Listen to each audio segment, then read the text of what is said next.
As Barbara said this morning, the more you know, the more you know that you don't know. There are so many things that are happening in this nether world behind our backs, things that happen that we are not aware of, and that's going to be more or less the subjects of our next two presenters. Fritz Springmeier, coming to us from Oregon, has spent 20 plus years researching what's been going on in things that most people, not this crowd particularly, but of course most people really have no clue on in the area of influencing actions of people with various types of mind control. He has so much information it's almost incomprehensible. You wonder how anybody put together that much stuff in a 20-year period. One of the books that I have of his is encyclopedia size, and that's only one of whatever 10 or 20 that he's put together. So there is a lot of information for him to try to cram into the next 55 minutes for you, but he will have a workshop, of course. So welcome for the first time here at Global Sciences, of course, another new fine Fritz Springmeier, please. Thank you. Thank you very much. Where were you when John F. Kennedy was assassinated? Do you remember how you felt? How old were you? What were you doing? Where were you when the Challenger exploded? Do you remember? How did you feel when you saw the pictures of the children that were killed at the daycare center at the Oklahoma City Federal Building? Do you remember? These are trauma memories. We remember them distinctly. They are indelibly etched into our minds. However, how many of us know the lie that was programmed into us at each of those traumas? Now, I realize that most of you don't know what I'm talking about, but I'm getting there. See, I'm not challenging your memories of those traumas. Each of us remember those traumas very distinctly. However, the problem is that we don't know the lie that was attached to each of those traumas. In fact, most of us have never even considered that the conspiracy killed John F. Kennedy in full view of this country for a reason, in order to program us a lie. We've never asked ourselves, why didn't they quietly poison him and make it look like a natural death? In spite of John F. Kennedy's good front of being healthy, JFK was a medical basket case. So why didn't they try to take advantage of his natural weaknesses? So we've got two facts here. The fact is that they killed John F. Kennedy in full view of the entire nation, and the other fact is that we still have a trauma memory associated around that trauma. However, we do not understand, most of us, how they programmed in a lie to us through that trauma. Now, those traumas that we have just discussed are very mild compared to the type of traumas that we're going to be discussing today and in the workshop tomorrow in the afternoon. I'm here to tell you about trauma-based total mind control. This is a type of mind control which turns the victim into a puppet, a slave. This is a type of mind control which is so horrendous that it dehumanizes a person to be a robot, an expendable piece of machinery that they can throw away. And the problem is that this mind control is essentially totally undetectable. The things that I'm going to be telling you today are going to affect you and your children and your grandchildren. And I don't have enough time up here in 55 minutes or an hour to give you much more than just scratch the surface of what I have to tell you. But I do want to be able to, in this first hour, to tell you the issues and then also expose you to our literature, our information that we have that you can obtain that covers those issues, so that if you want to obtain more information on this, you can. Today I'm going to give you some important keys to some of the important mysteries in your life. Everyone loves a treasure hunt. Today you've hit the mother lode. Mind control pertains to many of the things in our life. Why are so many people being abducted by UFOs? Why do things keep going wrong in our government? Who is running the world? How do we protect ourselves from someone who's an intelligent agent of the New World Order? How do we protect ourselves from deception? These are all issues that relate to mind control, and they are the type of issues that I give answers to. What would you like to know about the New World Order or its mind control? Or perhaps the subject bores you. If you don't know where you're going, how will you know when you get there? Where is this nation going? Where are we going with all these UFO abduction experiences? I'll tell you, we are headed toward total mind control. And I'm giving you this talk to motivate you, to help you, to inspire you, to inform you. And I'd like to do a little exercise. Look at the person on your right and look at the person on your left. Now, I'm not doing this to instill fear into you.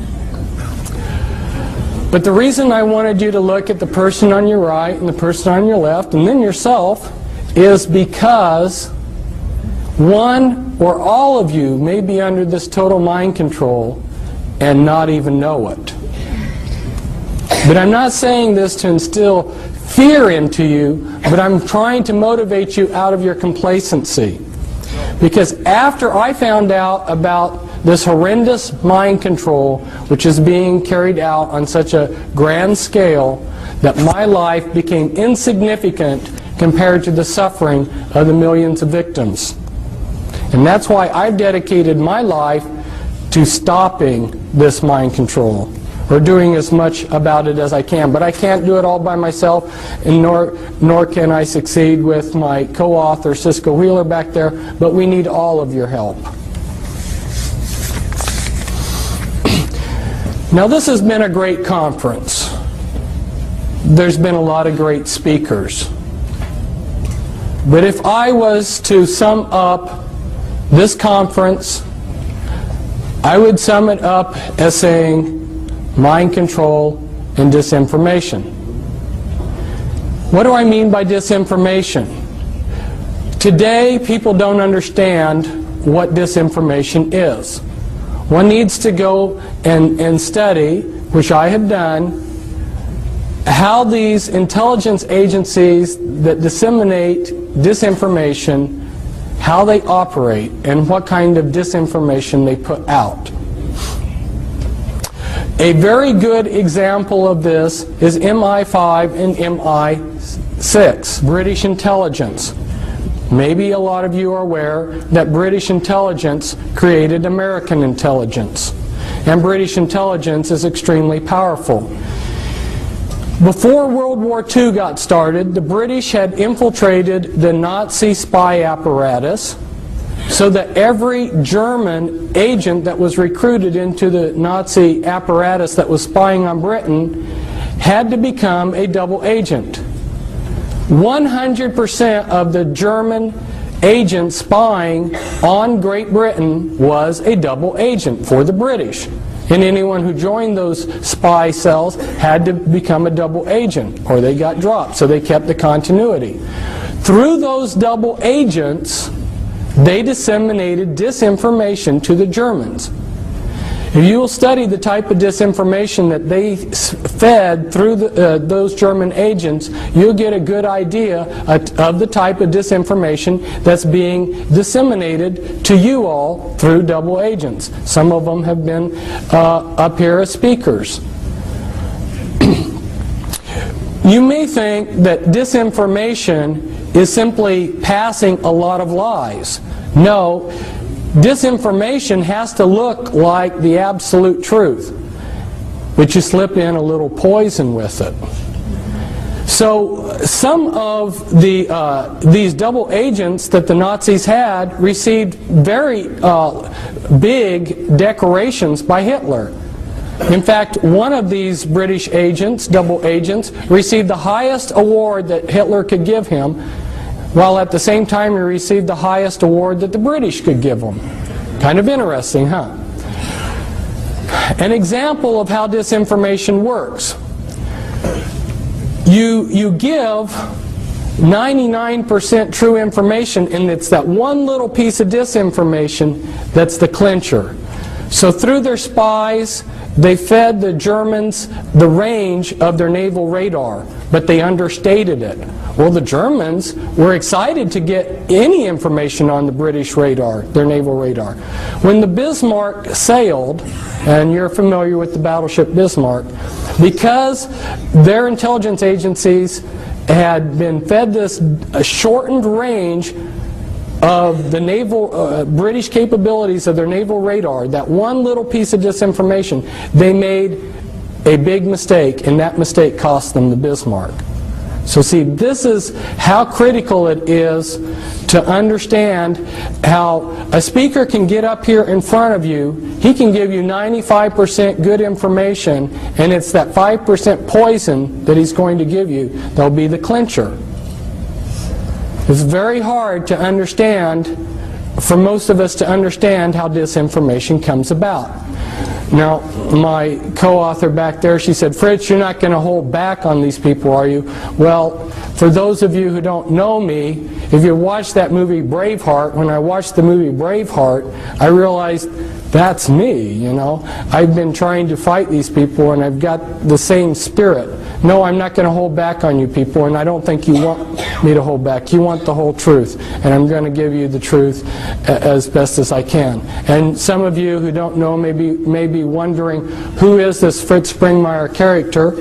And so, unfortunately, I need to just take a minute and tell you about myself. Why am I in a position to be up here telling you things that other people can't?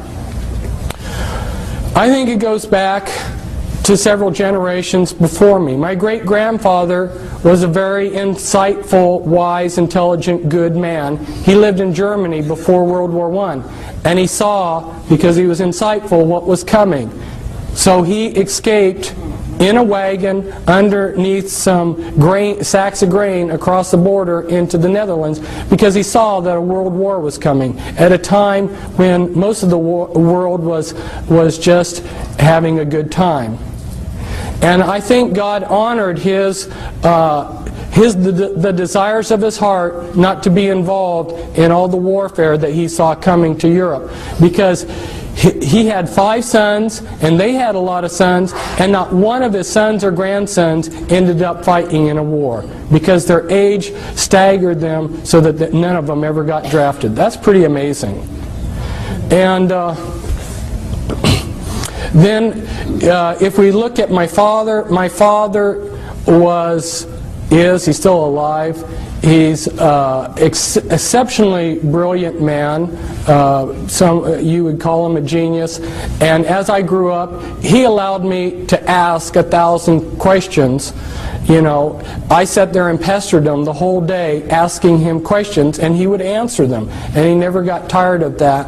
And he tried to take where he was at in life and his capabilities and help the world. And my mother, she was another brilliant person. My mother and father grew up on farms. They were farm people, they were good people.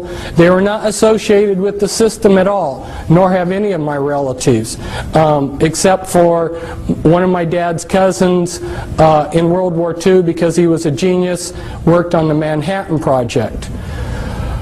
But my father has basically been a technocrat for these people that run the world, and he tried to make a career out of going to third world countries and developing their agriculture. And so I got to see some of the movers and shakers of the world, and I also got to see how the people, as David Adair called them, you know, these bureaucrats, how they treated the technocrats that worked underneath them.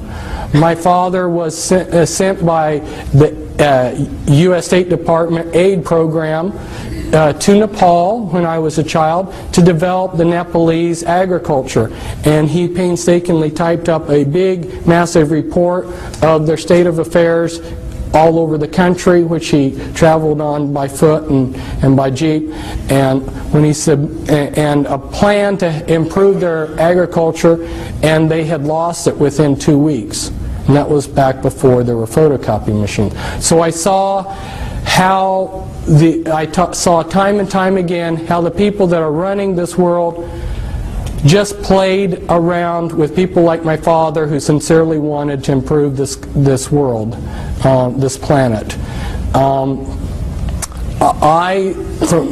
Not growing up in this country and not coming to continental United States until I was 11, have an outsider's view of this country and what's going on. And you know, when you're in a situation, if you can step aside and look at it from a distance, you see it differently. And so there's a lot of things that I see about this country that maybe other people can't, because I have been in 33 countries and I've been a world traveler, and I see things from a different perspective.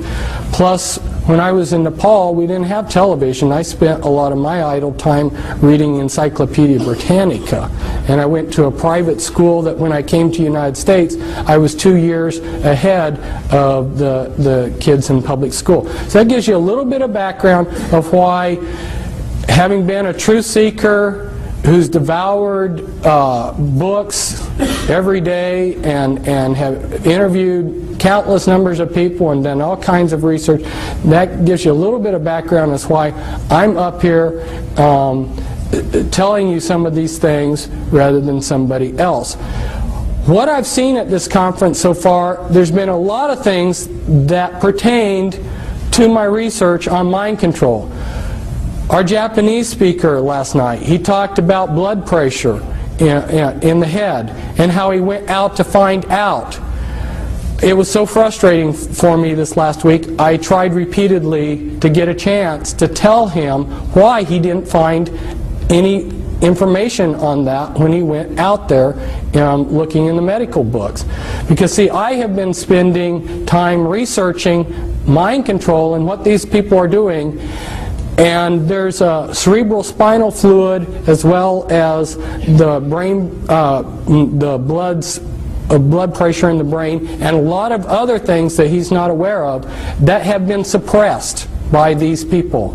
This is information that they have suppressed, and the reason why is because there's only a few men in the world that know these things, and they're using it to enhance their programming abilities, their mind control programming abilities. So there's a flip side to this. Some of the things that I'm going to tell you about today are horrendous, but the flip side of it is that some of the things that the New World Order and the Illuminati know, if they were put to good use, would be fantastic. I have repeatedly seen that these people are giving us the crumbs of technology and information. In fact, they go to, there's a conference, Bill Gothard seminars, where they teach spiritual principles for Christians. Their programmers go to these conferences. Their programmers, their mind control programmers, know how a person can make themselves into a great spiritual being, they know this far better than most of the Christians, but they use this information for evil. They're able to take and set in things within the life of a person to prevent them from becoming the person that they could have. So there is a good positive flip side to this, but if you saw what I've seen, it would make you angry that these people are taking what could be used for the elevation of mankind and they're using it to enslave us.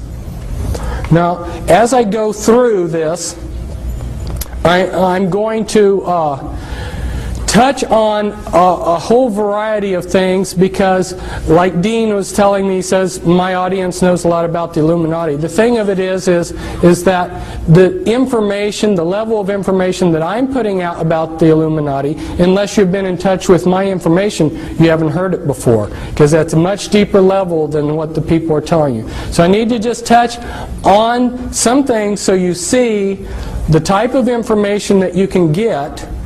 And this all pertains to the mind control. So we're going to run through real quickly here some overheads.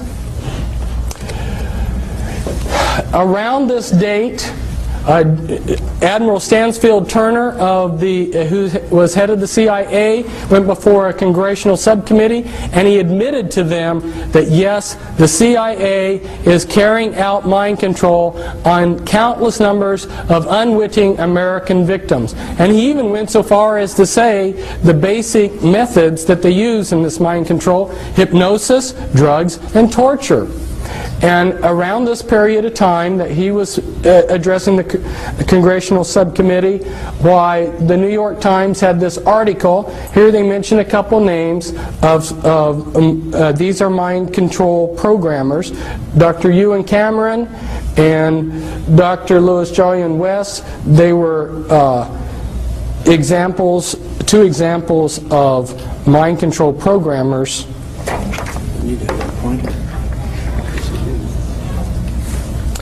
If we go back in history,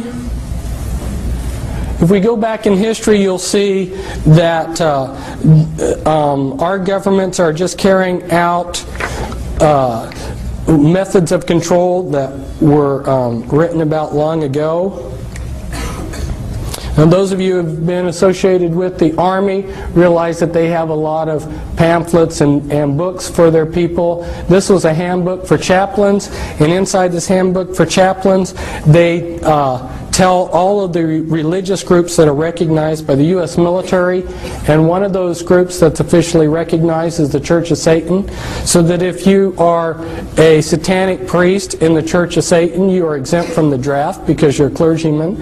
And Anton LaVey happens to be one of the mind control programmers that I have been exposing, and you'll see a picture of one of his slaves in here. In this book, in this handbook for chaplains, they will tell you that there are 3 degrees within witchcraft, and that is correct. Those first 3 degrees make up the anarchy level of the Illuminati, and then you have a hierarchy level within the Illuminati.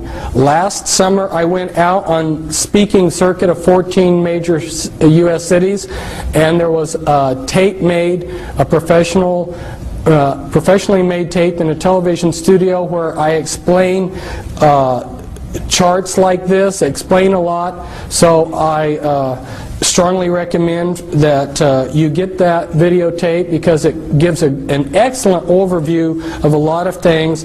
But for instance, you'll have this diagram explained, and I go into the top 13 Illuminati bloodlines in that tape. I also have a book. This comes from a book, The Top 13 Illuminati Bloodlines. This pertains to the mind control because these bloodlines learned about these mind control techniques many centuries ago. These are the movers and shakers of the world. And for instance, the Rothschilds, their secret genealogy traces back and this is inside information. You're not going to learn this reading a book. This is inside information. Their genealogies go back to Nimrod. So these are some very powerful bloodlines, and they have learned a lot of techniques for controlling long ago. And when you learn who the bloodlines are, it totally changes your view of history.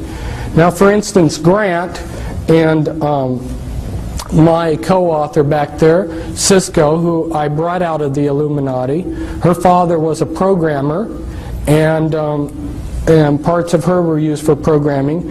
Her great uncle, her dad's uncle, was the head of the U.S. military during the Vietnam War, General Earl Grant Wheeler, and he was a descendant from Hiram Ulysses Grant.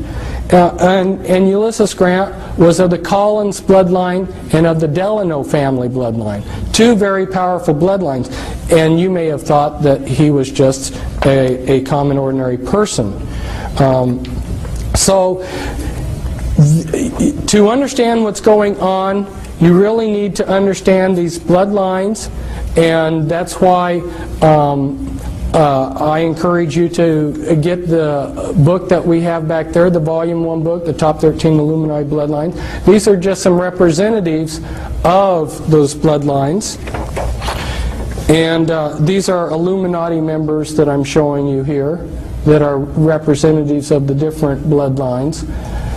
And the DuPonts, for instance, have been in charge of a large portion of the military-industrial complex. They've produced the gunpowder for all of our wars. So every war that we've had, they've gotten incredibly rich. They also are into a lot of the chemicals. Every day you use chemicals that came out of DuPont factories. The Freeman family and Gaylord Freeman, head of the Priory of Zion, and this is the Kennedys. Here we see JFK at the Great Pyramid. It seems like a lot of these Illuminati types have made a pilgrimage to the Great Pyramid. And here's Anton LaVey. See if I can get him up a little bit so that the camera can see a little bit.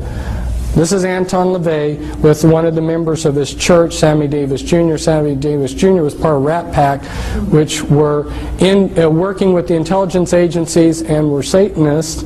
And one of his slaves, James Mansfield, is there kneeling down before Anton LaVey in a satanic ritual.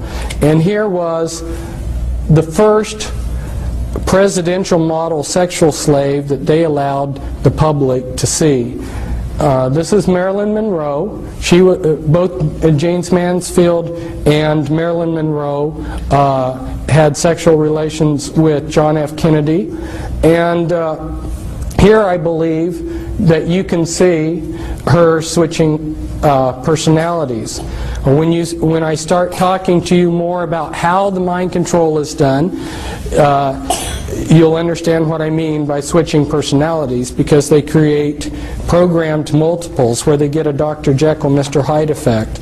And here's this is Winthrop, who's said to have the largest porn collection in the world.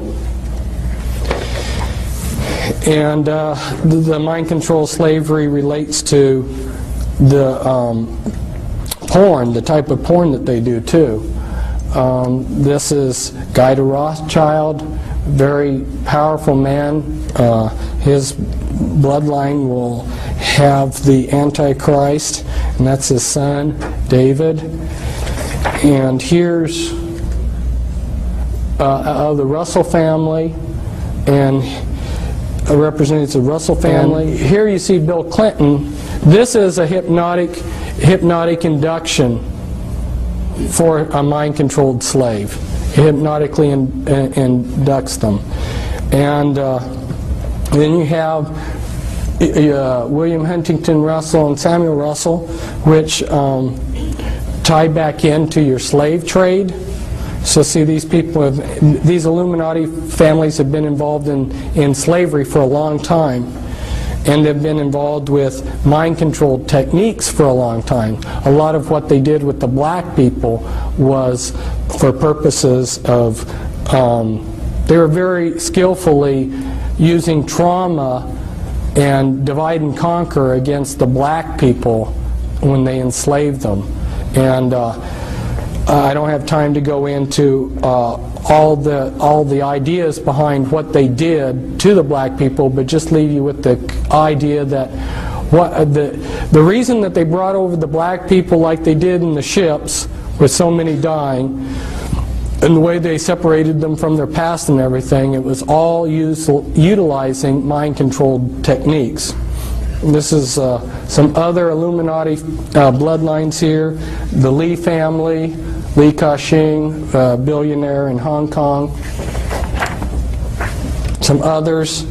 Hitler was of the Rothschild bloodline.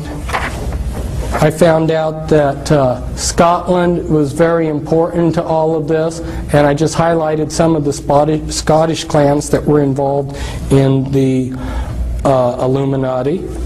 And for some of you that need to see this, because you wonder if satanic ritual abuse does occur, I got this out of a museum, and it's written it's an oath to Satan that's written in the blood of the person who made the oath.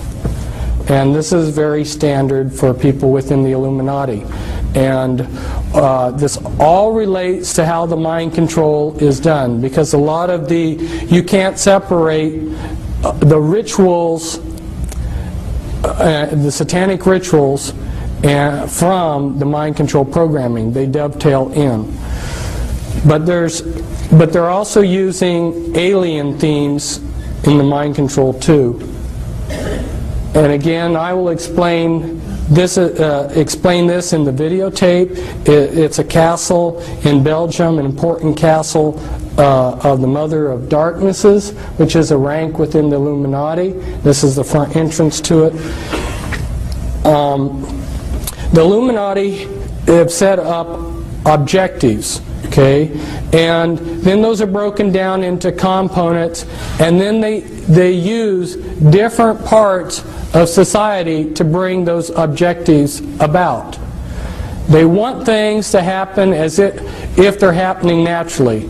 From debriefing people that have heard planning sessions where the 20-year and the 30-year and the 50-year plans of the Illuminati were explained in detail, one of the major components to the plans is they want everything to happen as if it's unfolding naturally. So where the mind control slavery is so important is they have salted their people throughout all levels of society. There is no religious group, there is no philosophy, there is no political group that can't be infiltrated with their mind-controlled slaves. Here's an example of another objective, and you can see how they've broken it down into components, and then their people that are salted throughout different areas are bringing about those goals. This is explained in the videotape, so I won't explain it, but it shows the type of thing that I go into in some of my literature, in some of my books.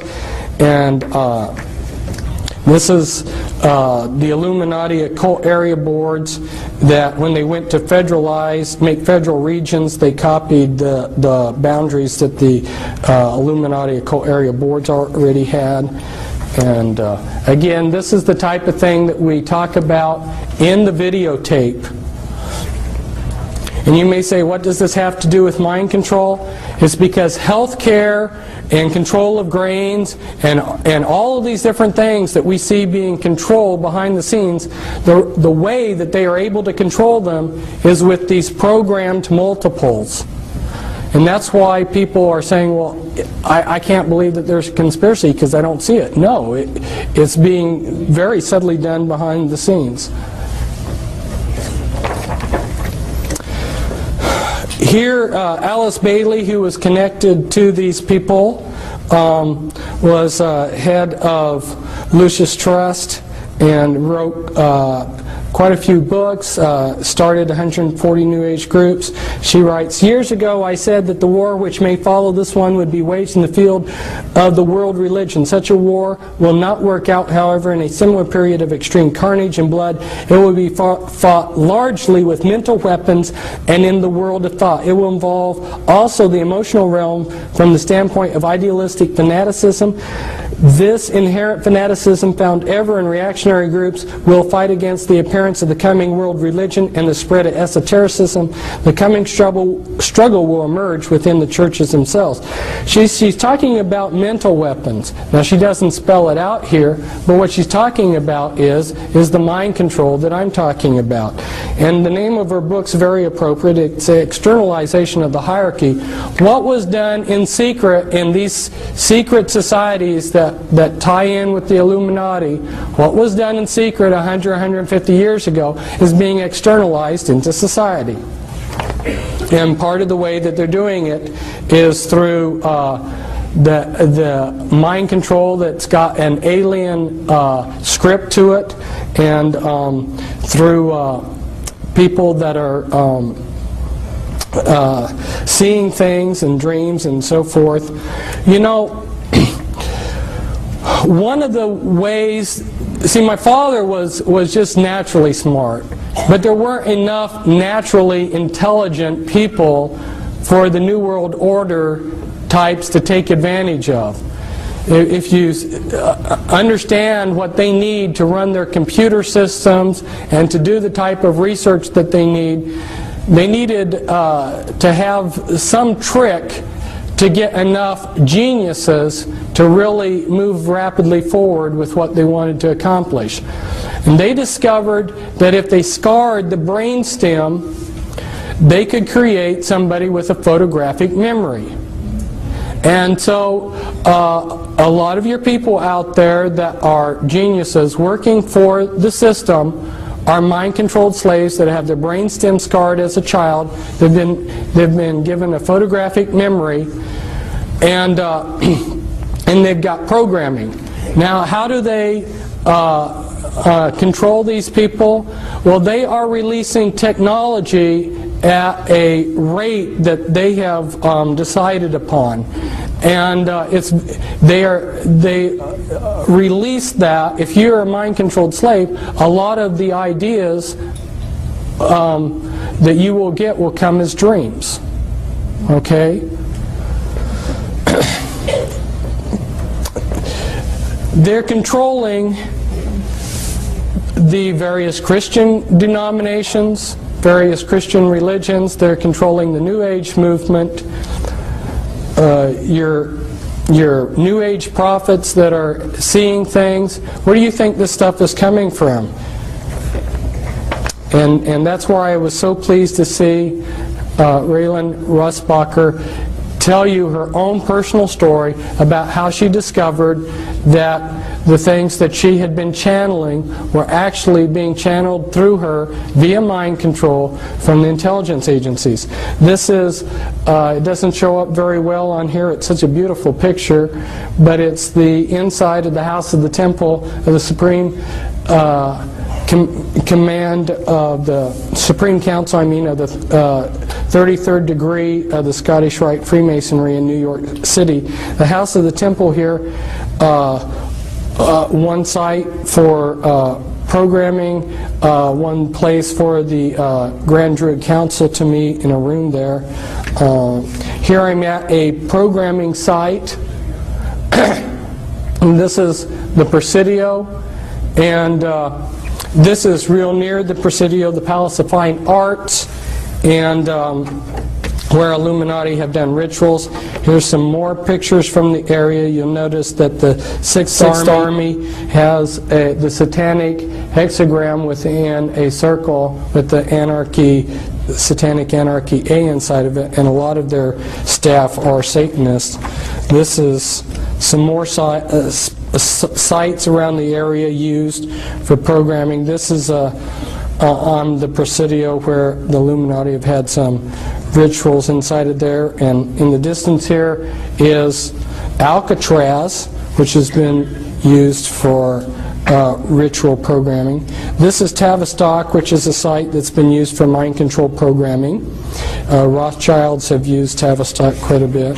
Here's a couple programmers. This is Michael Aquino, who's head of Temple Asset. He's a mind control programmer. And I don't think that he's got his staff in his hand there in the picture, but he oftentimes carries a staff. That's staff is like a cattle prod, and it will give you electroshock. There's been quite a few books coming out recently about the mind control, but they're all pretty vague. So I encourage you to get the Volume 2 book that we have, and the title to it's The Illuminati Formula Used to Create an Undetectable Total Mind-Controlled Slave. Now, how are they doing this? Well, they're using natural things, natural functions of the brain. Some of you have probably been driving along the road and you've been talking to your wife and just driven automatically. See, the mind can work in two different things. What you're doing is you're hypnotically trancing out on your driving. Maybe some of you have been driving and you went from point A to B and don't even remember driving. You just put yourself into self-hypnosis. There's different altered states that the mind can go into, and they're very familiar with these. The mind also has the ability to disassociate. You know, if you say, some people, if they say something that's wrong and then you try to correct them later on, they say, well, no, I didn't say that. Their mind has to disassociate. Or you go on a trip and you remember the good things but forget the bad things. Okay, this is disassociation. The mind has a natural ability. Now let's say that you're a soldier in a war, and this has been going on for thousands of years to soldiers in wars. Let's say your buddy, for instance, has his arm blown off and his guts are blown out, and it's a horrible sight. The mind protects itself, and if you look at it on a timeline, and at this point in time is that trauma, if the trauma is severe enough, what the mind does to protect itself, it builds amnesia walls around that trauma. Well, the Illuminati learned this a long time ago, and so what they do is they compartmentalize the mind. They take a small child and they just traumatize the heck out of it and split the mind and build all these amnesia walls between all these traumas. The worse the trauma, the better, because the better the trauma wall. So the most horrendous traumas you can possibly imagine are the ones that they want to use. When you've splintered the mind up into many pieces of disassociated pieces, then you can go in and pull that piece up to the front of the mind, and you can construct out of that piece of memory whatever you want out of it. Now, you remember that some people have said that the human mind is like a huge computer, and if you got all the computers of the world together, in some ways your mind would excel. You would be all of the computers in the world. You've got a fantastic computer here. Well, you know how a computer can section off memory. You know, when you turn on your computer, if you need to reboot it, it reboots out of memory that you can't get to. In order to make a functioning computer, the big hurdle that they had to jump over was to be able to create memory that you couldn't access. Well, that's what they're doing with the mind. They're splintering up your memory into thousands of little pieces. My co-author on a couple books on the mind control, her mind was split 30,000 ways. Now, you take those pieces of the mind, yeah, tremendous amount of trauma. Think of the amount of trauma it takes to split the mind and then multiply that times 30,000 times. Tremendous amount of trauma all through these people's lives. So you take that piece and you can make that piece of the mind into anything you want. Now let's say they take one piece and they show it films, and through the programming they make it into a particular personality. Well, what they want to do is they want to make the most perfect front for their slave possible. And so they will test a slave, they will test a victim that they're going to make into a mind-controlled puppet. They'll test them when they're a small child. And I go into the techniques in the book as to how they can test as to what your abilities are. They use EKG tests, and they know how to determine what your abilities are as a small child as to when you would grow up. So they plan out your life ahead of time. They say, this one will be a doctor, this one will be a lawyer, this one will be a scientist working on rockets, this one will be this one will be that, okay? And depending on what they're wanting you for will determine the type of programming they give you.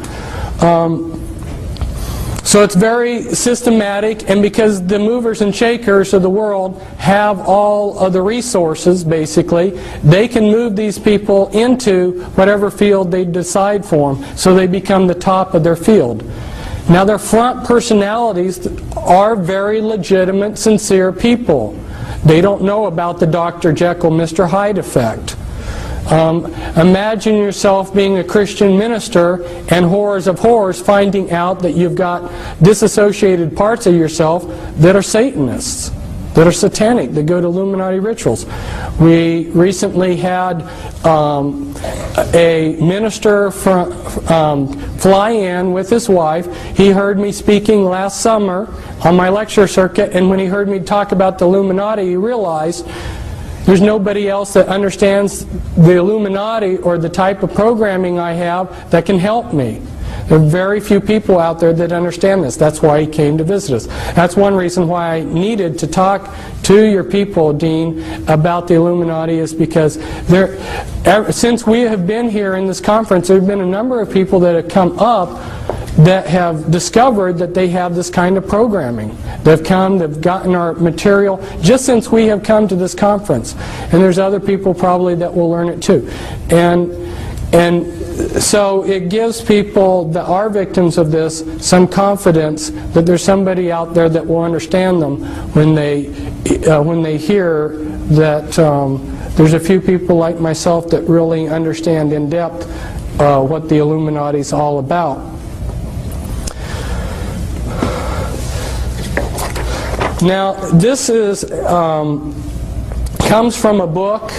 I took it from somebody else's book, but this is somebody who's trying to develop artificial intelligence for computers. He's extremely brilliant. He understands the mind perhaps better than anybody, and he's showing the processes of memory and motivation.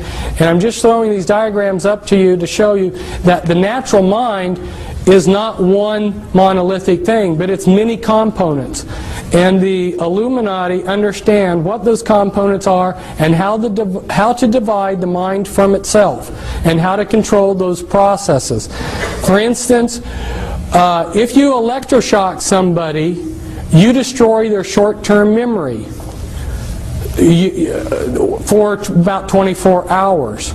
So every time that Cisco was used for some purpose, let's say she was running drugs for them, or being used as a sexual slave, or whatever they were using her for, on a daily basis practically, they would electroshock her. What that would do is splinter your short-term memory. Once they get you programmed to where they want you, then they will delete your memory of having been used in these things. People that are on sensitive in government projects, if you are in charge of something that takes a classification, you're going to be under mind control. Don't you think that they're smart enough to want to control their secrets? And this was taken at Bethesda, which happens to be a programming center, but it's showing the brain's PT scans of multiples. And you'll see that from when one personality holds the body to another, we've got totally different PT scans. The mind of a multiple personality, and they now call MPD DID, just recently changed that, I think, to throw some confusion into things. But when you look at the PET scans, they're different. If I try to impersonate a different persona while I'm getting PET scans, my brain will look the same. The programming is layered in, and this comes from another one of our books back there.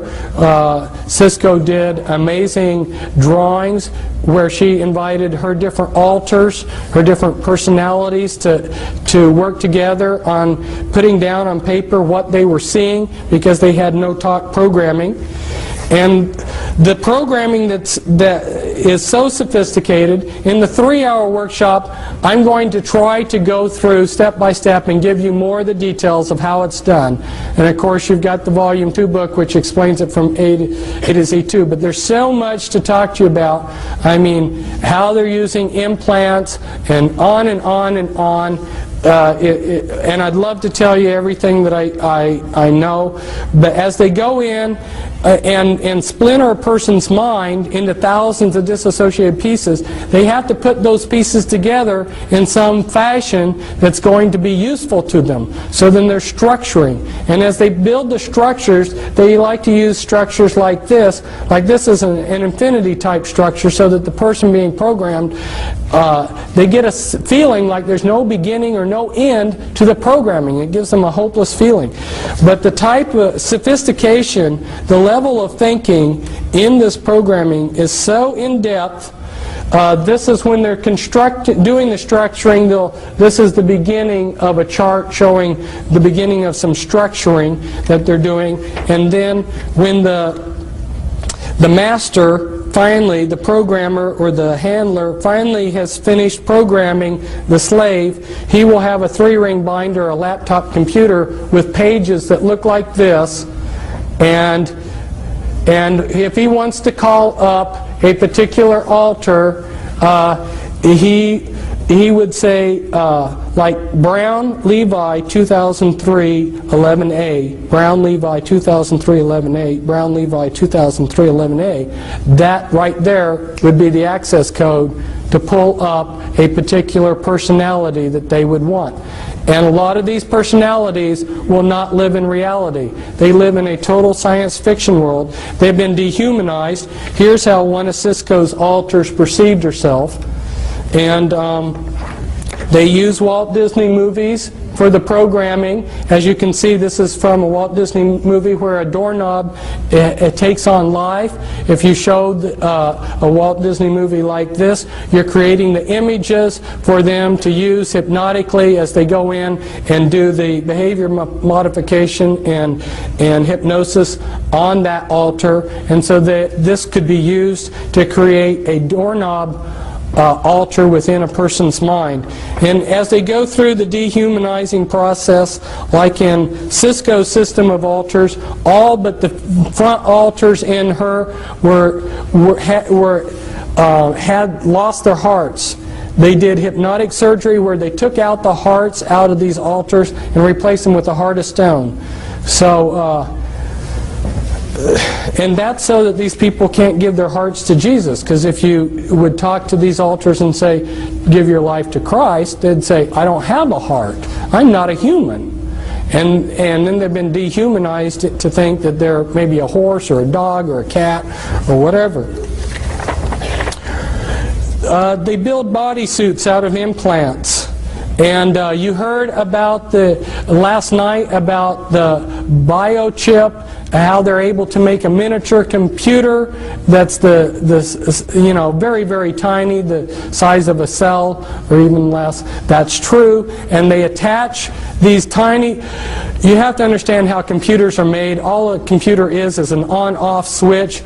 Anything that will consistently do one thing consistently, move in a particular direction or something, can be used as an on-off switch. They take carbon strings of carbon atoms. They use DNA templates. Anyway, they make mini computers that are extremely tiny, attach them to viruses. Viruses have a liking for a particular part of the body. They will build a bodysuit of implants in you with these tiny computers, put in a master computer in the back of your neck, and these are just a few of the sites. These are the audio implants. There's about 6 different major categories of implants. You've got mimics implants, you've got auditory implants, holographic implants anyway, and when they program, they layer in the programming. They use a lot of, some of the base programs are your Alien scripts, your Alice in Wonderland, and Wizard of Oz. Those are very common base programming scripts. And also Star Wars and Star Trek. Star Trek's a big one. What are the implications of this mind control? You've heard the term paradigm shift. The implications of this mind control are so mind-boggling that it's taken me years to make what people call the paradigm shift, to really comprehending everything we see. Nothing is as it looks, okay? And anything that is clean has been infiltrated and been dirtied. It's incredible. And this is a newspaper article where people are immigrating, where they're coming into the United States from. And of course, if they put Eastern Europe up here as something, it would be right up there probably in the top 6. But you see Russia and China and Vietnam right up there in the top countries that are sending us immigrants. These are countries that are also practicing mind control. How many Spetsnaz agents have been infiltrated into the United States? We're not being protected, but we're being moved towards a one-world government. Well, they will give us perhaps something that looks like this. This is one of the plans of what they want to give us. It looks real nice, and it looks like we are ruling ourselves through this world government. The problem is that with the mind control, they will control everything from behind the scenes. So, including, I had a friend who was a mind control victim. And one of the insiders that was trying to fight the New World Order came up to him and said, this was back in 1990, and said, you are a monarch mind-controlled slave. He didn't know what that meant. He said, and this insider said, as proof of who I am and that my information is for real. This was 6 months before the primary election in which Bush and Clinton ran against each other. He pulled out a map, and it had all the votes for the final votes of the presidential campaign, the Electoral College votes, and the final popular votes. And these men found out the same thing that I found out from various sources. James Collier and his brother, they spent 20 years tracking down how the voting is rigged. I'm telling you people, nothing is as it seems, and there are people that can come up here and stand up here and be a lot more humorous than I, and can tell you, you know, that you can vote these people out of office. There is no political system that is going to work anymore when they are making mind-controlled slaves. And I'd love to have all of you come to my workshop, because there's so much that I have to say, and it's so important, and our table's back there. Thank you.